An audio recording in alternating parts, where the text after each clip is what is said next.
Bonjour à toutes et à tous, j'espère que vous allez bien. Si tu veux ruiner un pays ou si tu veux l'affaiblir, tu le divises contre lui-même.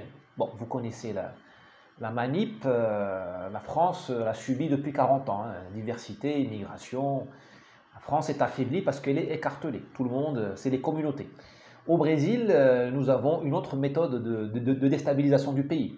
Ce sont les Indiens du Brésil qui sont manipulés, influencés par des grands lobbies étrangers. Il y a des milliers d'ONG étrangères en Amazonie, hein, des milliers, c'est un gruyère, hein. Et ces Indiens du Brésil occupent des terrains énormes. Ils occupent ce qu'on appelle des réserves indigènes, qui représentent déjà 11% du pays. C'est plus que la superficie française. Alors que les Indiens sont une poignée, hein, ils sont 800 000. En France, vous êtes 67 000. Les Indiens du Brésil sont 800 000, ils occupent l'équivalent du territoire français. Plus même, 11% du Brésil, alors qu'ils ne sont que 0,5% de la population. Eh bien, les ONG, tout ça, la gauche, elle dit aux Indiens, non, il vous en faut plus. Qu'est-ce qu'ils vont faire dans ces terrains? Je ne sais pas, parce qu'ils sont à l'aise quand même, hein. Ils en veulent plus.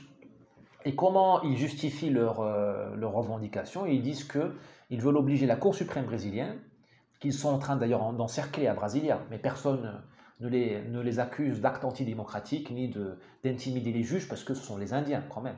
Ce serait Bolsonaro qui encerclerait la Cour suprême, nous aurions déjà Amnesty International sur place. Enfin, les Indiens veulent convaincre la Cour suprême, l'obliger à dire que toute terre où il y a un vestige archéologique des Indiens, une dent, un arbre rituel, un totem, je ne sais pas quoi moi, eh bien, s'il y a un vestige archéologique, cette terre peut être expropriée. Vous vous rendez compte?